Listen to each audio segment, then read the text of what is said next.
manager status. If you get lucky on some of these young players and they pan out, you can work around the margins a little bit better, because when you're spending so much money on the contracts of Anthony Davis and LeBron James, and then obviously they had to re-up Kentavious Caldwell-Pope, and they traded for Dennis Schroeder, and he's making a good chunk of change. You don't have much left to work with, and so to hit on a guy like Talon Horton-Tucker, who they purchased the second-round draft pick from the Orlando Magic to be able to draft him in the middle of the second round a couple of years ago. That's so huge. And he's kind of following the same mold that Alex Caruso did for them last year. He was a young player trying to find his way in the league, hungry, and they all fed off that energy. And come Game 6 of the NBA Finals, Alex Caruso is starting. That may be a lofty goal for Talon Horton-Tucker, but certainly he's someone who seems to be ready to be able to contribute all season long. Absolutely. I think this kid is starting to really gain his confidence. And if you look back at the bubble, Frank threw him in the Rockets series for 2 games, and he played great. So can you imagine what that did for that kid coming into this year saying, my coach believes in me, he's going to give me a chance to compete and play. And now this kid with no pressure on him, with all of these stars, gets injected into the mix. The rich keeps getting richer, right? And now he's around. He's also, this is great what he's doing, but think about who he's playing with now. LeBron makes everybody better. Schroeder is a playmaker. Marc Gasol, one of the best playmaking bigs in the league that can get people buckets. So here they have another big young guard that can defend multiple positions, that can push the pace, and that isn't an offensive liability. So I'm really happy for this kid. I love seeing these kind of stories, and he's going to contribute to their winning this year, I guarantee it. He does just seem to also have just a maturity. I don't know if part of that was being with the team through the bubble. That was such an intense experience. And you have to remember, too, a big part of why he spent a chunk of last season in the G League was he had an injury that prevented him from being at Summer League. Right. So he just got such a slow start to things. I do want to know, though, now that his depth has improved, now that he's improved, now that the depth of the team overall has improved, Dave, how does that impact the team's plans to load manage LeBron and Anthony Davis?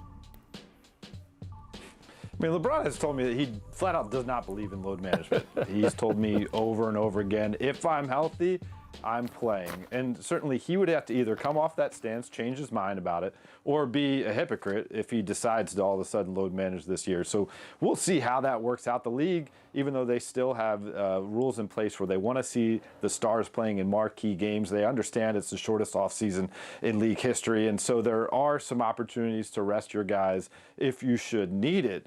But, you know, there's a thing, and it's very low on the list of priorities for LeBron in terms of what he wants to accomplish. It's all about winning championships this stage of his career.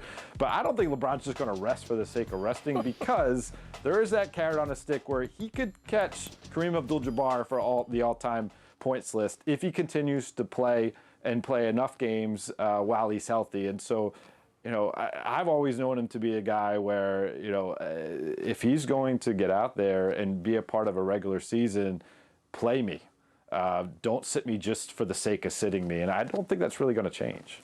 No, he's exactly right about LeBron James. There's no way he's getting low. You know what their load management is going to be this year? Remember Golden State a few years ago just beat the hell out of everybody in the first 3 quarters, and they would be up by 30, and then they never played in the fourth quarter? Welcome to load management for the Lakers. LeBron's not sitting out any games. He's about to make history. What are we talking about Did you guys try to get him to sit in Miami on certain nights? Never. That was a moot point. We was like, don't even come at me with that stuff. If a basketball game is being played, we had to beg them to sit out the last game of the first year we had them together in Toronto, because he was just like, nope, I'm not sitting out. There's a game being played, I'm playing. And so that's his attitude. He's like a pickup player. If there's somebody playing at the park, he's playing. And so I think that's the way they're going to manage his minutes, is just by being dominant. And because they have so many different weapons at so many different times, they will be able to sustain dominance throughout the season. Even if a guy goes down or a guy gets tweaked, they won't miss a beat because they're too deep damn near at every single position. So load management, my butt, he is going to play and play well. Well, it's interesting a little bit into the dynamic on the court, though, because our colleague Brian Windhorst has talked about how LeBron perfected the art of load managing during games sometimes. And by the way, Kawhi Leonard did this too, where wouldn't really maybe all the time getting back on defense, all of that stuff. But that changed last season, Fizz, right? He thought it was so important to set the tone for the rest of the team that last season you saw him play, especially defense, differently than he had in the previous 3 or 4 years. I don't know which LeBron we're going to get during the regular season this year, whether he feels like it is smarter to preserve himself for the playoffs or whether he needs to still be that tone setter all the time, no matter what. That's just who he is. I just don't see him doing anything different. The way he ended this year, the last year, blocking everybody's shot, chasing people down, he's going to start the year this way. He's a heavyweight fighter that's used to fighting 15 rounds every fight. So he will not get tired. He's gone 9 out of 10 championship runs. He's going to know how to pace himself throughout the season so that he can hold the trophy at. Performance from the LA Lakers. That Kyrie Dennis Schroeder ejection proved to be the turning point of the game. The Lakers outscoring the Nets 60-39 after the ejections. LA got hot from 3, hitting 12 of 18. The Nets went cold, 0 for 14. So, Richard, look, you just said, oh, why? Well, there's a really good reason. We expected this game might be a blowout, but it was because LeBron and AD weren't playing. Kyrie and Kevin were, and it was supposed to be a blowout the other way. The Lakers instead won by 25. So do you think, do you put any stock in it? I'm going to say this, and I'm going to give you guys a heads up. Like, Perk is going to put stock in this. I'm not going to put any stock in this because ultimately these are not the teams that we are expecting to be in the finals. Now, that doesn't mean that they're going to be 100% when they get to the finals if these two teams are the ones there. But ultimately, you can't really judge anything off a team without LeBron James, without Anthony Davis. Kevin Durant has been back for 3 games. No James Harden and a Kyrie tossed out in a 1-game situation. Yes, this is not what the Nets wanted. But this is not who they are going to be, and it's not the Lakers are going to be. Well, first of all, Richard, you don't need to be giving us any more heads up because that milk dud is enough head that you're giving us on TV here. All right, that's the first thing. Second of all, yes, Rachel, I am going to put stock in this, and I'm going to look at the Lakers, right? Look at Taylor Horton-Tucker, Kyle Kuzma being out right now, and he's stepping up his game, being able to sharpen his knife and sharpen his skills. Ben McLemore, new addition, being able to come in and light it up from the 3-point line. KCP hasn't been shooting the ball well. So, adding great depth that holds everyone accountable. Well, now KCP is going to have to elevate his game because he's going to have to be looking over his shoulder. Third, Andre Drummond.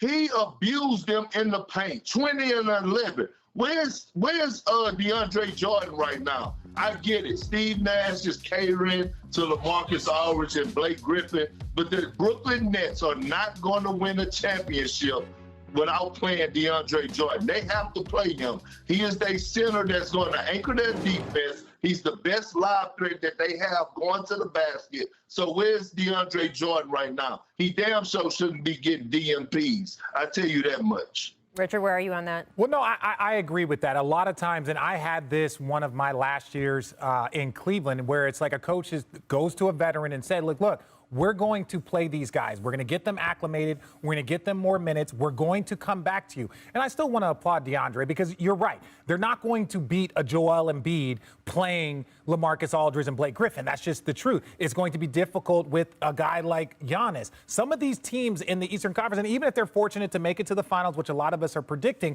they have a potential to go against a team like, let's say, the Utah Jazz or like the Denver Nuggets that have a ton of size. They play Philly this week with a healthy Joel Embiid, so we'll find out or even the more Lakers, about that. Or even the Lakers, which their dominance is really their size. When you're talking about Kuzma, Bron, you got AD, and you got Drummond. So that size is just so dominating. So, but you got to get these other guys acclimated as quickly as possible. So I'm okay with it, giving these guys a run to see if you can do it, but then dialing it back, saying like, hey guys, this is what we need. So when they came back, when Lue came back to you, as he said, after getting those guys acclimated, were you able to jump in the same? Was it? Yes, because my role was still more of just like, hey, we're going to do this and getting ready for Golden State, trying to play, 5 or 6 smalls. But it was more of like, hey, we're going through a coaching change. I want to give these young guys these opportunities, but we're going to come back to you. Stay ready, stay professional, stay in shape. And ultimately he did. They're going to come back to DeAndre Jordan, but understand part of these DMPs is because they need to get minutes for Blake Griffin, LaMarcus Aldridge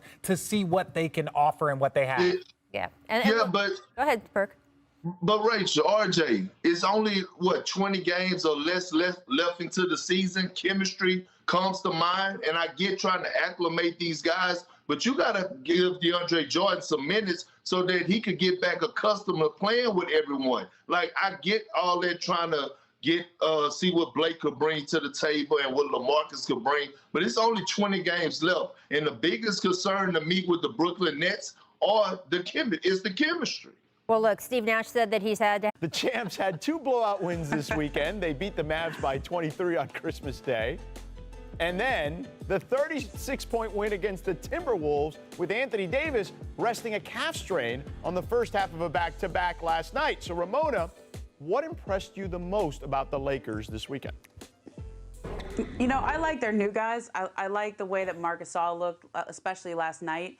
He just gives them such a different dimension to the way that they played last year. Like, he's such a great passer. And one of the things that LeBron James always talks about is playing with high IQ players, right? That was why he bonded so well with Rajon Rondo last year.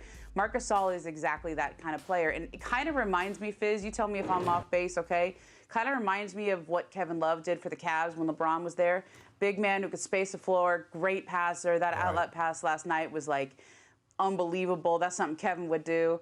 And it's just a dimension they didn't have last year that I think opens up a whole other side of their offense. Yeah, I agree with that, but I even think Marc is another level passer than even Kevin Love. Like, Marc is, he sees the game how LeBron sees the game, but he does it from the center position, and that's what I think makes him so unique for their team. So even LeBron, as we try to watch to see if he's going to age at all, watch how many easy layups and dunks he gets, so his numbers won't look like he's aging at all, because Marc is going to be able to get him easy baskets. Schroeder is going to be able to get him easy baskets, and we got to see that over the course of these games. I think the other thing that really impressed me about him was how they played without AD, and I think that's something that, you know, when I watch the Clippers without Kawhi, watching them without AD, that's going to be the tale of these teams, because somebody's always going to lose a stud. Can they keep the train rolling without that guy? And the Lakers showed that it is important to them to try to win it again.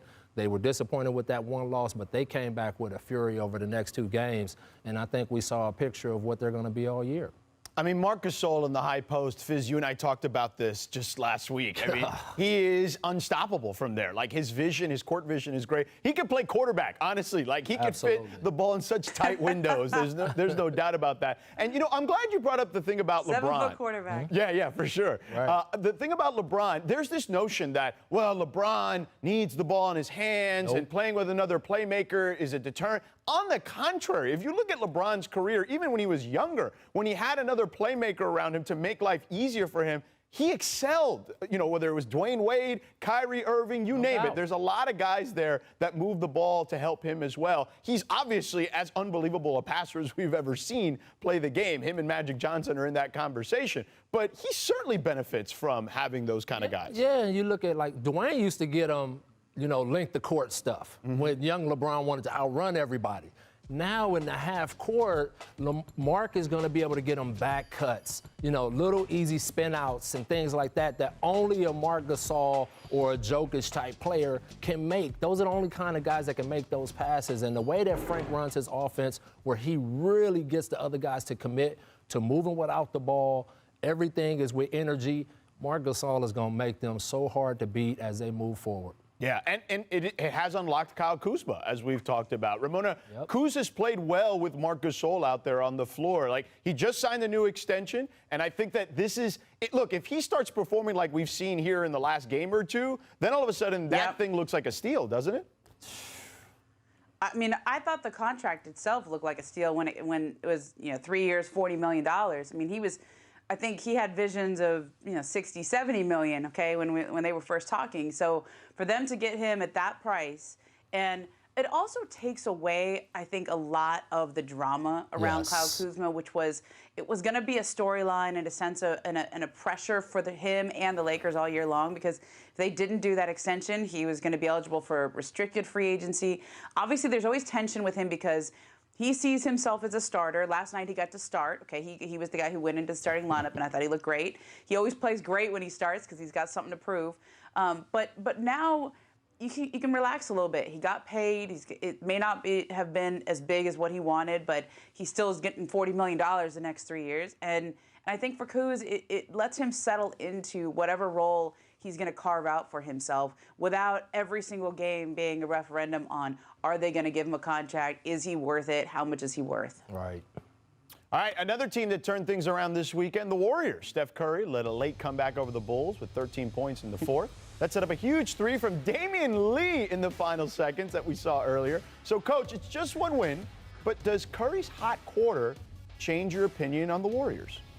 Unfortunately, no. You know, I think this is, you know, with Wiseman being the rookie, and it's not to knock him, but without Clay, without Draymond on the court right now, it's this team from last year with a rookie. Who was very impressive, by the way, this kid Wiseman. So, but I just think the West is too stacked. It doesn't change their position at all. And until they get healthy, I think they're going to be fighting an uphill battle. Look, they really miss Draymond Green, George, and I think that he's coming back sooner rather than later. But just his playmaking ability, his passing, his leadership defensively. Wiseman looks good, but he looks a little lost defensively. We've seen some of that in the first few games here. But I think it was good for Steph to get going because he has not shot the ball well until last night. Like, he hasn't had that Steph Curry efficiency, and it's because other teams are making it really hard on him, okay? He's the only one they're worried about, and so he's drawing everybody's best shot. I mean, there's 3 guys on him all the time. But when Draymond's out there, they're going to be a little more balanced. I was wondering what the Warriors would look like this year in terms of, are they a team that goes from, 15 wins last year to contending for a 7 or 8 spot in the West? From what we've seen in the first few games, I would say no. Yeah, I would agree. I don't think that they are looking like anything like a playoff team, but I want to wait on my judgment of them because they have to figure out a whole new way to play. They've got to figure out how to put Kelly Oubre and Andrew Wiggins into spots where they can give them advantages offensively, because so far those 2 guys have looked a little lost in that Warriors offense, and they're spending a lot of money on. But there were more moves, obviously. There were. Let's move on. Yes, there were more moves. Let's move to the West. The other big signing this weekend, Andre Drummond, and the Lakers agreed to a deal for the rest of the season. Because the Nets were out of roster spots. Lakers coach Frank Vogel said he expects Drummond to give the team, quote, a big lift in the immediate future. So, Matt, how does the Drummond signing impact the Lakers in the West? With the trade deadline looming in the buyout market, I think this is the biggest pickup. They needed to fill that void at the center spot. I think people underestimate how important Dwight and JaVale were for this team last year. Their energy, their athleticism, their just ability to plug those little voids. Obviously, signing Marc Gasol, he's never been an athletic guy. He's going to beat you with his mind and his skill, but they needed someone big to out there. Drummond's probably the best rebounder in the game. And I think it's going to be big. But like I said last week, I don't think we're going to see his full potential until you get the stars back. He's not going to come in and be a go-to guy you can load up and get 30 out of every night. That's not his game. I think he's going to plug all the deficiency they had. He's someone that's averaging 18 and 14 without his number being called. So anytime you can add a guy like that to a championship caliber team, it's going to be a plus.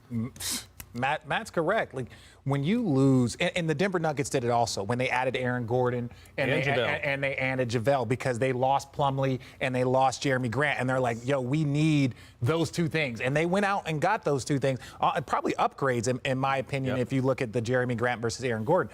With the Lakers and with Drummond, if you're possibly playing against a Joel Embiid, if you're going to have to go against Jokic, like, a Drummond will be very impactful because it makes them guard on the other end. It makes them have to deal with other things. So whenever you're fighting for a championship, and Matt knows this, it's about having all the possible puzzle pieces, all the chess pieces. Like, okay, because we remember in the Houston series, Dwight Howard didn't play much for the Lakers, but then he played a ton against Jokic. So it's all about matchups, and you want to have all the possible pieces so that you can weather whatever storm regardless of matchups. Well, let's look at it this way, too. Clearly, the Lakers need help right now, right? Because AD is going to be out another couple of weeks. LeBron may be out to the end of April, right? They need help, as much help as possible. They've gotten a couple of wins here against teams that they were better than, and they should get wins again against. So that helps in the immediacy of it. When AD's in the lineup, we know AD, even though he played 60% of his possessions at center, doesn't love playing the center position, right? He'd prefer to have a big man like a Dwight or JaVale there. And everybody knows you put LeBron with any big man who can roll to the rim and finish at the rim, and that's going to be a plus situation there, too. No, it's going to be a great situation. But every single thing that we're referencing, though, is predicated on 100% health. If we're talking about the Brooklyn Nets and them winning a championship, that means KD and their entire roster is healthy. Lakers the same. There's so many teams that it's like, okay, we know Joel Embiid, possible MVP, like, we need him to be 100% healthy. All those things being equal, I still think it goes Lakers, Nets, and then And, we start lining up. One thing we're not talking about either is this defensive front line with Drummond and AD and LeBron. That's going to be a hell of a defensive front line come playoff time. Yeah, no question about it. All right, let's look at some of the possible star-studded lineups the Lakers and Nets could roll out as they potentially face each other. So, Richard, who's the better team on paper, Brooklyn or LA?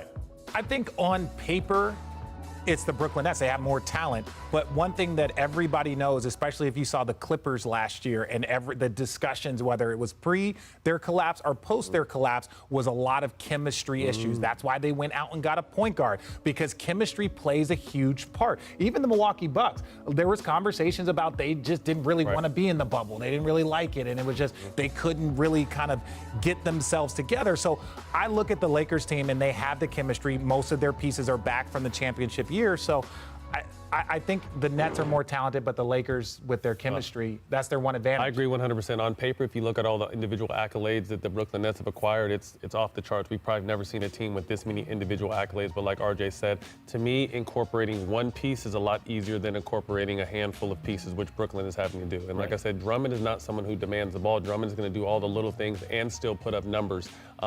And the Lakers' core is back where they built a lot of that chemistry. Well, and I thought your point, Matt, earlier about just the size, right? And these are contrasting styles. The Lakers are not a great three-point shooting team, but they will bludgeon you. And we saw that last year in the bubble. Like, how much of that do you think, though, can be a huge factor if these two teams meet in the playoffs? It's going to be big. You know, it's going to be really big, and it's hard to go against that trio you have over in Brooklyn, but then it's also you got the best duo over in LA. Right. You know what I mean? And a lot of Kuzma's playing really well, Caldwell Pope, these guys are playing well, Schroeder's playing well.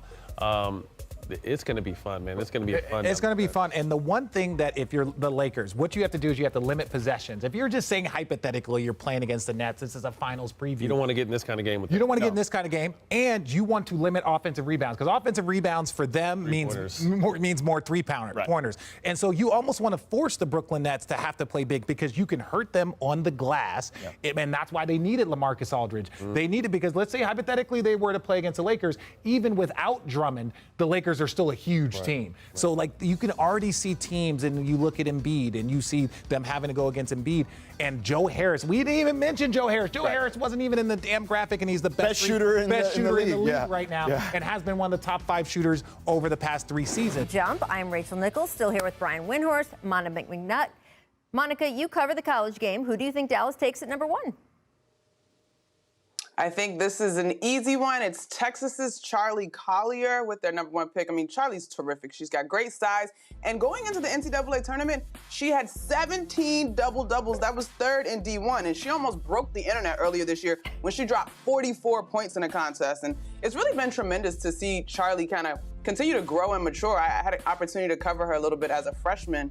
And I remember Karen Aston saying at the time, if she can ever get coordinated and in shape, she's going to be a problem, and it looks like she managed to do that. She looks plenty of both of those things to me, just saying. All right, moving on to the defending champs in the NBA, the LA Lakers. They're going to be getting a boost tonight. Coach Frank Vogel says Andre Drummond is a go after suffering a torn toenail, which just means his entire toenail came all the way off, people. That was in his Lakers debut. He missed the last 3 games after that. Vogel has made it clear Drummond is the starting center. Well, where does that leave Marc Gasol? Gasol, of course, started in Drummond's absence. He said last week the Drummond signing was, quote, a tough pill to swallow. Really seemed down about it in a press conference with reporters after it happened, but he seemed to change his tune after the Lakers game Tuesday. Here's our Dave McMenamin with the question and Gasol's answer. Mark, statistically, this is one of your better stretches, if not your best stretch since joining the Lakers, and it comes at a time where another center is going to be most likely healthy on this trip and playing. What can you do to keep the momentum or continue to impact the game if there's less playing? I'll stay ready. I'm going to tell you this. I'm fully committed to the team. I'll stay ready. When my number is called, I understand. We have to get Andre acclimated to what we try to do. We have to get back. Our 2, main guys, Bron and AD, whenever they come back, and we have to get that group going and get some chemistry going with the first unit for them. I'll be ready, no matter what happens, no matter if it's 5 minutes, 10 minutes at the whatever position. If it's some nights I might not play, but I'll stay ready no matter what. So that was pretty different from what we heard from him a few days earlier, Brian. Do you feel he's just had time to work through this and is a genuine change of heart here? Yeah, that sounds like the pro that I know Marc Gasol to be. What he was saying last week was kind of surprising because we knew for weeks that there was a good chance Andre Drummond was going to be a Laker. Maybe he was surprised he was just given the starting job. But, let's talk about two pieces of reality for the Lakers. One is that they really need offense right now without AD and LeBron. They just struggle, and Andre Drummond can bring more offense at this point than Marc Gasol can, and that's a driving factor. In addition to the fact they had to compete to get him, and they had to promise him the starting job to get him to sign with the Lakers. The second thing is this: really, the goal for Drummond or Gasol is to force the Lakers to have to play them in the postseason. What I mean by that is, when the chips are down, the expectation is that it's going to be Anthony Davis playing center for the Lakers, and they're going to go with more of a perimeter-based shooting lineup.